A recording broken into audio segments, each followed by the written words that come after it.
Everyone, welcome to GTM Secrets, everything go to market, sales, marketing, RevOps, you name it. Today, I think we have our first RevOps guy on the line, Ryan Milligan. I'm a RevOps guy, run a RevOps agency, love it, can nerd out on tech all day, but I think this is going to be really interesting. He has a lot of experience in compensation plans, how to structure them, the tech behind it, etc. And I think that's what a lot of people miss out on. So Ryan, so I don't ruin it, give us a little bit of your background. Yeah, so thank you for having me, Stephen. Really excited to be here. So I'm Ryan. I lead the revenue operations and sales teams at Quotapath today. Quotapath is built to help you use your compensation plan as a performance driver to drive your sellers to deliver the right type of revenue for your business by also automating the process of calculating and paying commissions. Like a lot of RevOps leaders in the space, I've had the classic jungle gym career. I started in data science at Wayfair.com, really liked writing SQL and analyzing a bunch of data. Wanted to get more into the ownership side of the house and like managing a P&L. So moved over to marketing and performance marketing, which Steve and I were talking about before, is a lot of a math equation, which I loved. Did marketing at Homebase as well, and then kind of found RevOps as a really great central point for me, measuring the efficacy of the business and helping teams, go-to-market teams, build like a crafted flow from somebody from, first cold outbound email through a 3-year renewal. And so I've led RevOps at Quotapath for about 3 years now. And about a year ago, was also tapped to lead our sales team. So, and you see a lot of sales leaders going into RevOps. I went the reverse direction. So happy to talk more about that and that fun journey. Love it. So we were talking a little bit about this before, but we had somebody on that was a software engineer that moved into marketing. We've talked to people from all walks of life, but I think you're the first data scientist I've met that went into marketing. And I know you were at Wayfair, you were dealing with programmatic and so forth, a lot of analytics, but talk to me a little bit about how the data science background helped you when it comes to not just marketing in general, but how do you translate that to RevOps? Sure. Yeah. So on the marketing side, the opportunity I was given at Wayfair was to build an internal display retargeting system. So basically build a proprietary bidding algorithm to determine how much to bid on an ad based on user characteristics, a dynamic creative algorithm, and then kind of a go-to-market strategy for that. Wayfair really liked building, first buying a lot of these tools, and so build that and bring it in-house. And so a lot of math there, right? About what are you willing to bid for someone to click on an ad based on their propensity to purchase, based on their demographic information or previous purchasing information. So a lot of math. And performance marketing leaders are mathematicians veiled a little bit, like they like analyzing the kind of math impact of what they're doing. On the RevOps side, I will say, people ask me really a lot, what is the one thing I should learn to get into RevOps? And my little contrarian answer is SQL. I think knowing how to write SQL, query data, and structure it to tell stories is the thing that makes RevOps so much of a superpower. Now, orgs have BizOps teams or data teams or what have you, but there's always a point in which the data you need is not easily accessible. And so querying the warehouse, pulling the data together to really tell the story. I just finished our board deck off a great Q3 performance. And a lot of that is how do you structure the data to tell the story, to say what should we go do next and why. And so I feel like that data acumen is key for any successful RevOps leader. I think too many companies, almost every company, in my opinion, boils RevOps down to create a workflow in HubSpot, integrate Apollo with Salesforce, or I'm obviously making it up, but drag and drop integrations, a little bit of data analytics, throwing it on a dashboard. And that's what it's been boiled down to. I like what you just said, which is tell a story. I agree. Every single data point needs to have context and a story behind it and explain why something is happening. Maybe you disagree, but I don't feel like most RevOps people do that at all anymore. It's basically glorified sales admin / sales ops. Yeah, and that's the big challenge is that a lot of people wanted to say they had RevOps teams, and so they took their sales ops team and rebranded it as a RevOps team. Yeah. The truth is you need a neutral arbiter of the business. So why I was able to expand my role here and kind of join our management team over time was because I was able to be that person who was kind of a neutral measurer of this business. What's going well, what's not going well, and what should we do next? And not in the veil of, I am the marketing person bringing in the pipeline, and so pipeline's great. I'm the salesperson running the sales team, so we're closing new revenue. I'm the I'm the account management leader, and so we're renewing people great. Like, how do you tell that full end-to-end story through the data to say, okay, where should we spend our next dollar? Okay, it really should focus on this industry because we've seen a lot of indicators of intent and long-term revenue retention from this industry. Or, Quotapath has leaned very heavily into our relationship with HubSpot, right? And we're spending a lot of time there. We're a HubSpot Ventures-backed company. We're spending a lot of time attracting HubSpot customers because they have a similar type of thinking around compensation plan design, empowering their reps that we do, right? So it's how do you slice the data to find those pockets of your customer base that are great, double down on those, and spend less energy on the things that are just not creating a lot of value for your business. I think a lot of RevOps leaders as well come more from a marketing background. You're right. A lot of RevOps leaders then go into sales. I get it. But I've seen a lot of marketing leaders go into RevOps. And not that that's a mistake, but you're inherently biased towards how can we get new leads? Where are the leads coming from? What's our cheapest source of a lead, etc.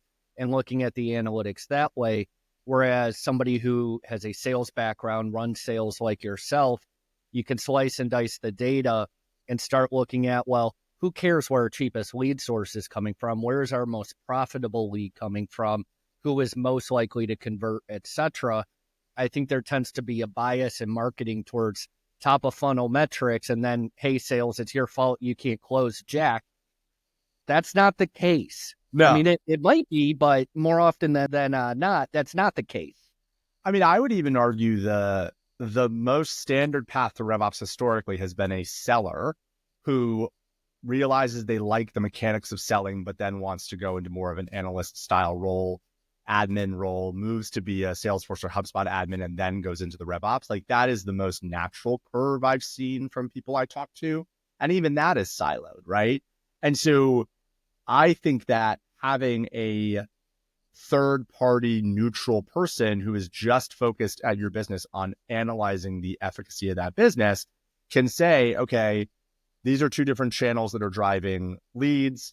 Here is the win rate. Here's the the ASP of these lead sources, but then here's the gross revenue retention of those, or the net revenue retention, to go all the way to the end of the funnel and say, how much money did you pay for a renewal from that lead source? Like, that is the ultimate dream, building that bow tie to say, who are the types of customers we can attract most profitably and efficiently that are expanding the way we need them to. And the problem is there just ends up being a lot of finger pointing, and not to spend a lot of time on our business, but like compensation planning is a huge component to that, which I'm happy to talk about, because you have all these different people motivated financially to do just their thing, right? You can't blame marketing because they earn variable comp on pipeline they generate.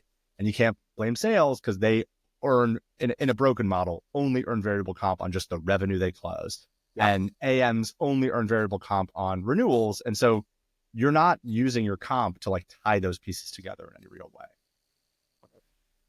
I fully agree with that. Now, I want to explore what you just said. So broken model, yes, marketing's responsible for pipeline generated. Sales is responsible for closed revenue. If that's the broken model, what's your perspective on the right model? So the core mechanics of a variable compensation plan are going to be what you can control, which is marketing, pipeline, sales, closed revenue, account management, expansion, and renewal. What is different about how we approach the problem is the first question I always ask when I do a compensation plan consult, and I've done hundreds of them at this point. The first question I ask is, what is the one metric you're trying to move in your business next year? Like, at the management team level, is it your gross revenue retention, your net revenue retention? Are you trying to move into the enterprise, so raising your average contract value? What is the thing that if you nail that metric move next year, your revenue grows in the way that which you want it to? Okay, question one. Answer may be gross revenue retention. Great. You have a churn problem. Well, then where is that churn problem coming from? Part of it's coming from the pipeline you're generating. So why don't I incentivize marketing more to drive ideal customer profile or ICP pipeline over regular pipeline? Or maybe I only compensate them on pipeline that meets a certain criteria. Sellers, how do sellers play the role of gross revenue retention? Well, if you sign someone to a month-to-month contract, that hurts your potential GRR much more than signing them to a 2 or 3 year contract. So how do I accelerate their commission rate to motivate them to close more longer term deals? Or maybe I accelerate their commission rate for ICP deals, for example. And then account management, sure, you're gunning for the renewal, but what if I gave you more money if you converted a 1 year contract to a 2 or 3 year contract at the point of renewal? And so now you've got these 3 teams that do a lot of finger pointing, all driving up these top level metrics: percentage of pipeline that's ICP, percentage of new business revenue that's in multi-year deals, et cetera. They're driving those up, which all funnel into improving your gross revenue retention. And so that's how you can use a compensation plan via accelerators to drive humans to deliver the right type of revenue for your business. Got it. Makes perfect sense. So it's still going based on, for example, top of funnel pipeline generated, but what you're saying is put another variable in there and say, what was the quality of that lead in the first place? Was it actually ICP, et cetera? That makes perfect sense. I think the tricky part is getting the leadership team to agree on exactly what an ICP is. Yeah. Did they have to be in market? Could they just be interested? I mean, there's a lot of factors in there. Oh yeah, totally. And I think you can think about, pure firmographic or demographic ICP, right? You can just say, hey, look, just could this customer be a good fit for us? Yes or no? Because really let's say you drive a lot of pipeline that's really, really one thing is you want to figure out what your definition of an op is or a deal is, right? You don't want to have all these disparate types of ops or deals. At Quotapath, if you book a demo with us, if you take a first call, we open an opportunity programmatically. That's the way that it works. So really what you're trying to do is limit the number of customers you're even welcoming to your front door who are going to be a headache later on, right? For your RevOps consultancy business, when you sign a great customer, you kind of feel it in your bones. And when you sign not a great customer, you're at the end of the quarter and you wanted them to come on board, but they're just not a great fit. They have a really terrible tech stack, or their leadership team isn't bought in, or whatever, right? There's all these things. And so it's really just trying to drive higher quality from a firmographic and more firmographic basis, higher quality customers to your door. Makes sense.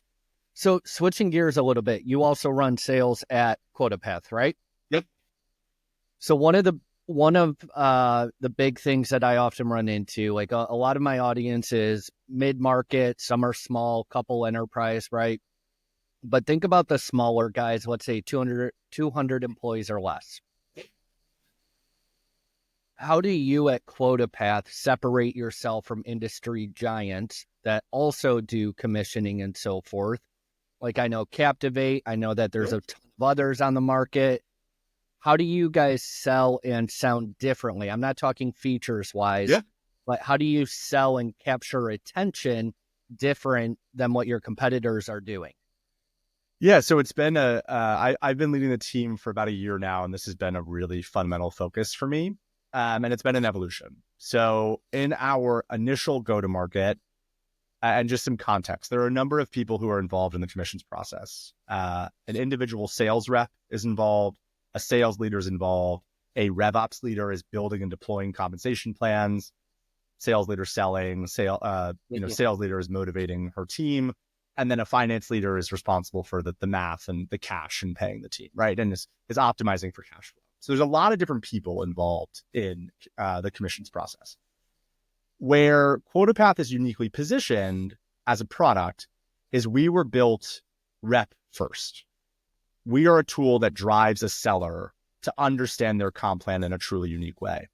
Every single commission tracking tool in the market can calculate and automate your commissions process. They wouldn't be in business if they didn't. It's simple math. Multiply this by X percent or whatever. Unfortunately, it's not as simple math as you'd think. Some people come up with wild comp plans, I have to say, but it's usually pretty simple, right?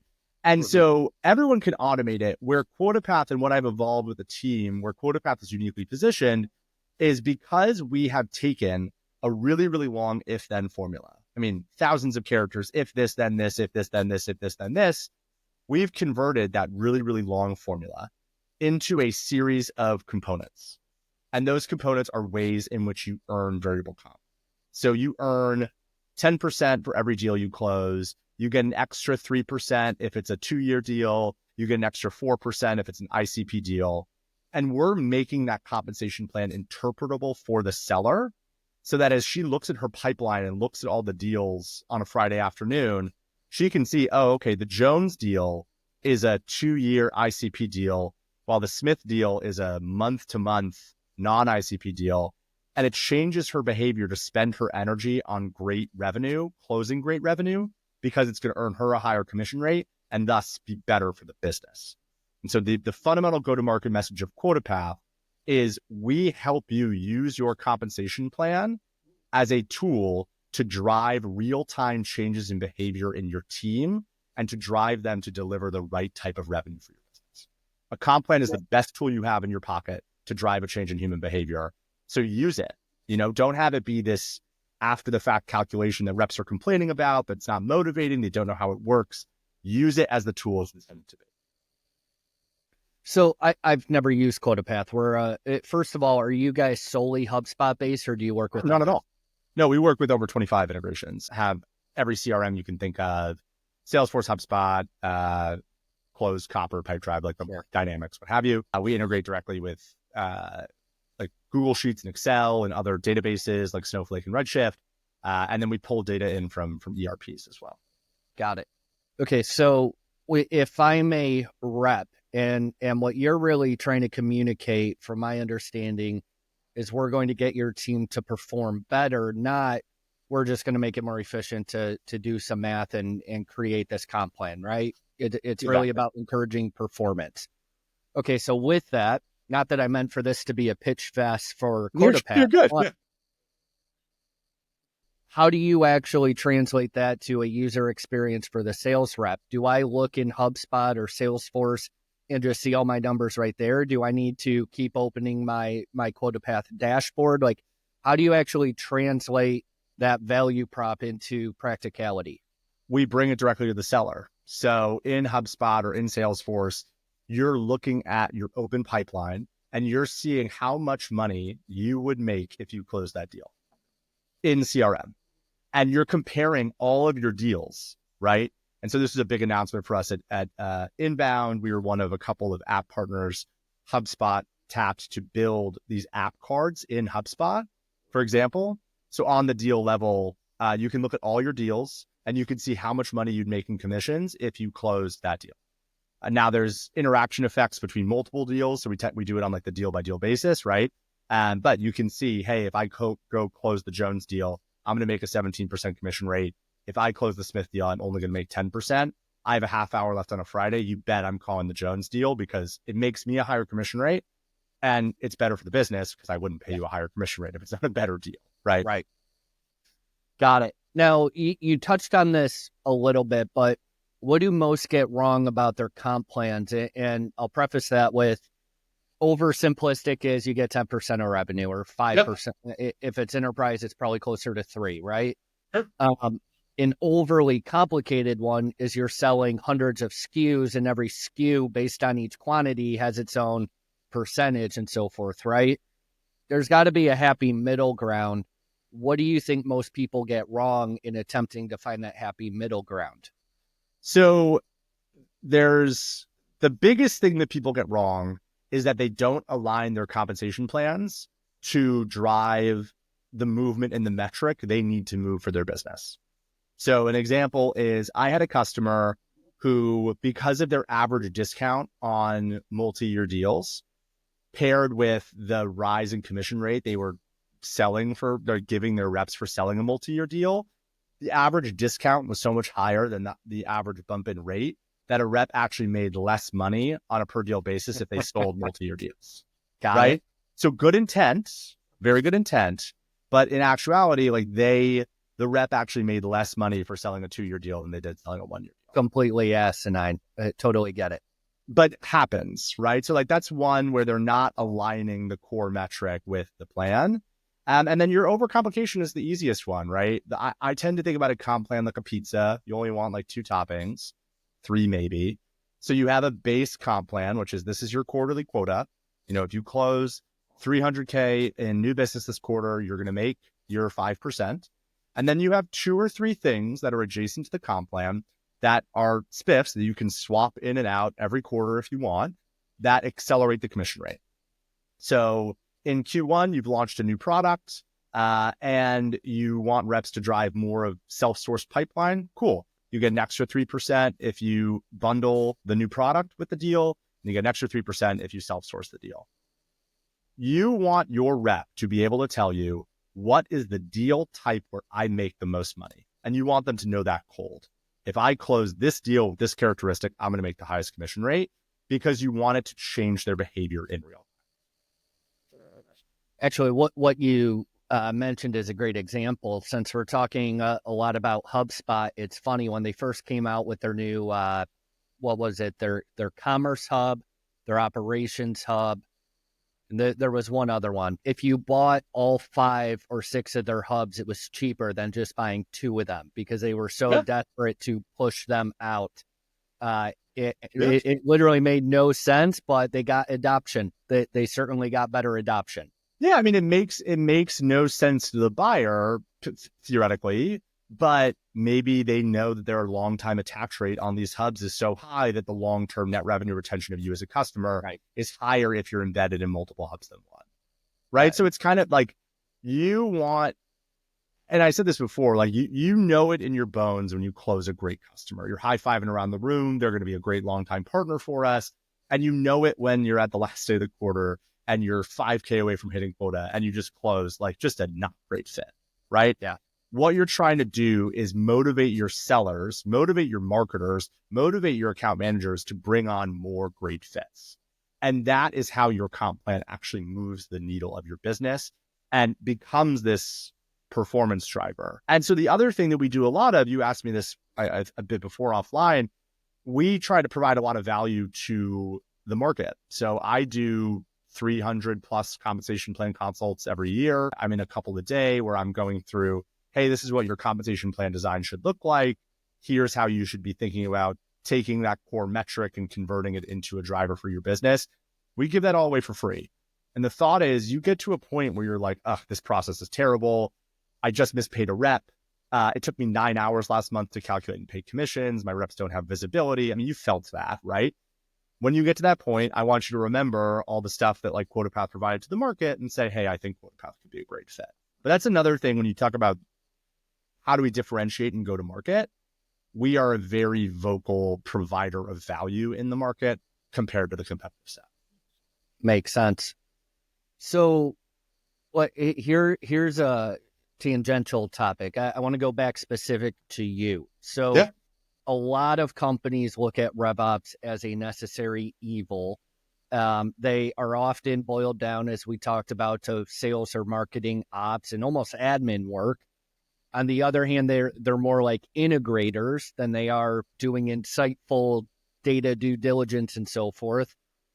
How do you, if possible, in your company, attribute growth or profitability or revenue to RevOps to say, we need X more budget, here's why, here's what you'll get out of it, here's why you should give me a raise, whatever? Yeah, it's a really good question. I think people are really tempted to do, I rolled out this new tool and it drove X% lift in whatever. I would frame those much more in terms of projects that you've run that are more cross-functional than just rolling out a new tool. So for an example, when I joined Quotapath 3 years ago, we were right at the start of a lot of our GTM journey. So we were, started really selling a little bit in 2020, but started really selling in 2021. And when you're a growth stage startup, you do a lot of month-to-month contracts, right? You get people in the door, you get them excited. So a majority of our revenue when I joined Quotapath was in month-to-month contracts, which is a killer for revenue retention, right? Because maybe the customer didn't quite have, you have to integrate a lot of data into Quotapath to be successful. You have to have clean markers in your CRM of a multi-year deal, of an outbound deal. Right. And so the customer doesn't have their act together and they bought Quotapath in like a low risk environment and they don't get it set up. They can churn, 3 months into the contract, margin killer and revenue retention killer. And so I said, hey, look, like we're ready to develop and evolve. We should push more of our revenue into annual and 2-year contracts. Like we're ready to do it. And so I came up with this project plan. I was like, here's the base. It's on monthly. Here's the potential downside risk to the people we're going to lose if we push them from monthly to annual. This is the size. Here's the additional revenue and bump in gross revenue retention we're going to see. Build a project, roll out the plan, build the comms. You're the neutral arbiter, right? So you're going to marketing, you're going to sales, you're going to AM. You're saying, this is what we're going to do. This is the proposal. And that has been a massive improvement for our gross revenue and net revenue retention as a business, just shifting our revenue into longer term contracts to give us more time to get you set up and properly using the product.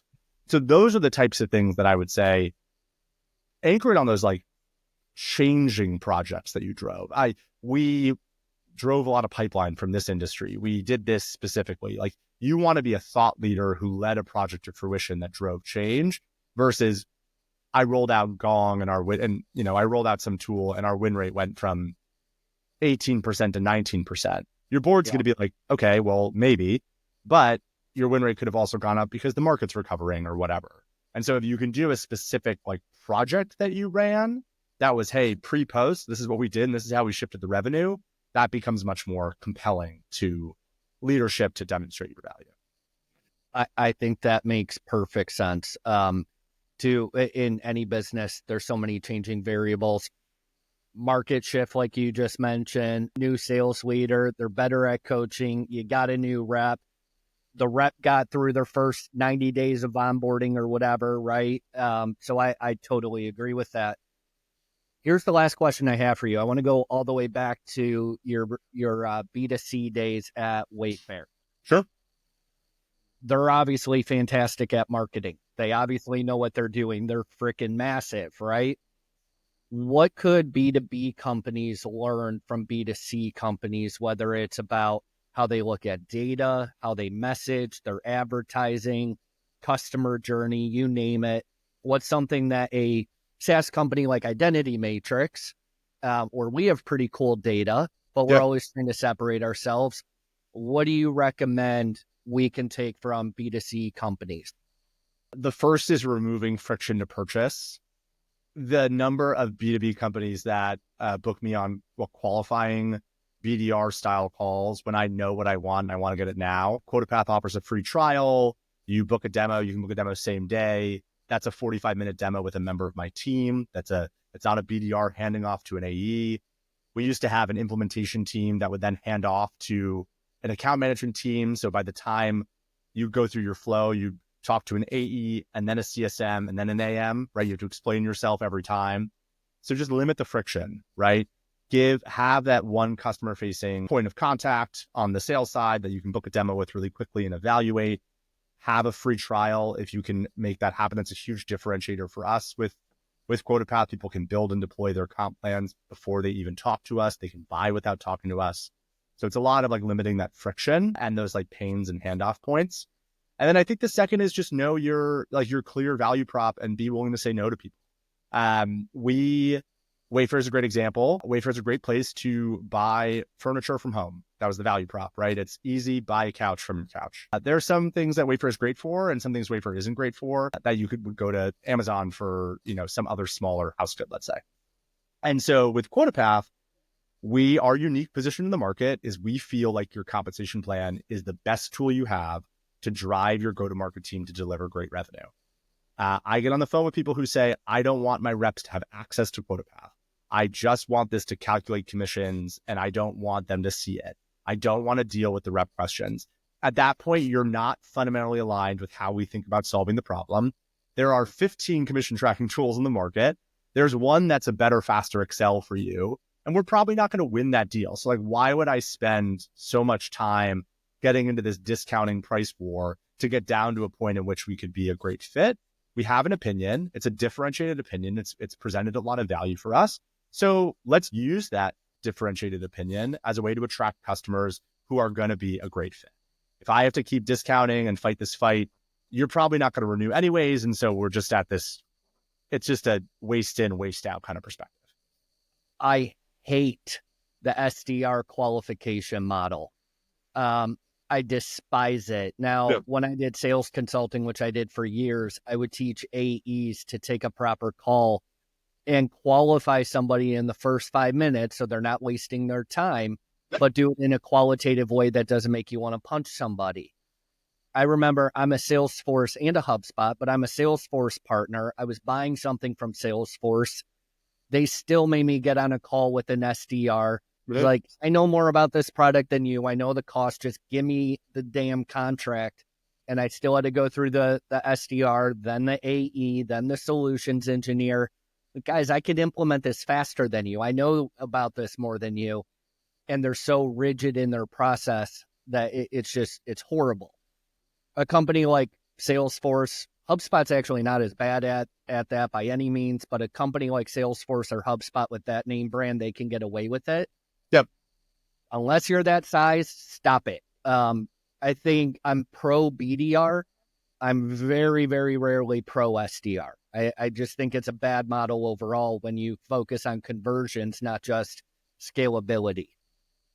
And I think what you want to consider is what is the buyer going through, right? And if you feel like the buyer is being slowed down by this flow, then you have to get rid of it. Yep. And you have to figure out what can it's kind of the same as, we have a lot of conversations about the CSM AM model. I think about this the same way, where CSMs don't want to run renewals and they just want to make customers happy. And then the AM comes over the top and is like the person with the contract, right? It may work for some businesses. I'm not a huge fan of it because then you have this other person who's like coming in over the top when you've established this relationship with the CSM. And so maybe you have like a more technical secondary resource who helps this like account manager person manage the relationship.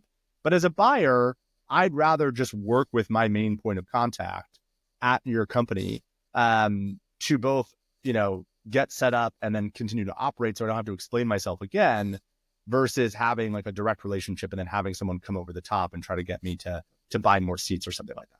If it were a perfect world, I would have full life cycle AEs and do nothing else. Just let them carry that relationship through the entire journey, top to bottom. Yeah. That's not practical as you scale. But to me, that is the epitome of the perfect sales process for the buyer, not super scalable. No, totally not. And you have to be, you may find yourself with like a super technical product that requires that person, but I still would love the point of contact to be as continuous as possible. Yes. Like if I'm trying to buy software from you and I want to work with you for 5 years, I'd love to talk to max 2 people. Maybe this person is really good at demoing and showing me the product. Once I bought it, let me go talk to this other person who's going to help me get set up. And we made that switch within our own business. And we found that the former CSMs, they were a little scared of running renewals, but it's not that overly complicated. It's, do you like the product? Are you using the product? Are you finding value? Yes or no? It's not rocket science for me. I will. So at Identity Matrix, we did I wouldn't even call it a split test. We had a hypothesis going into market with our new subscription model that we would gate the free trial with a credit card up front. And the idea was less leads, more intent. Yeah, that's a stupid hypothesis. We realize that is terrible. So by the time this is published, we're about to come out with a credit card post trial process. Don't ever do that. I totally agree with you. It sounded great in my head. We failed miserably at that. I mean, we had some progress, but not as much as we could have. Yeah. Totally agree with your point of remove all the friction, forget about intent, turn them into higher intent, earn the right to get that conversation and that credit card, etc. I'm totally with you. Ryan, this has been super insightful. I really appreciate it. Any final thoughts? Anything you want to add? No, I mean, you can find me on LinkedIn. I'm pretty active there. I'm Ryan.Milligan at Quotapath.com. So feel free to shoot me a note. And yeah, if you have questions, this is comp planning season. We call it Comptober here. So if you do have questions about compensation plan design, I'm always happy to chat. I'm happy to help. I like that, Comptober. Awesome. Well, Ryan, thanks again for joining, man. I think a lot of people will get a lot out of this. Go reach out to Ryan if you are struggling at comp or scaling your sales team. Awesome. Thanks, Stephen.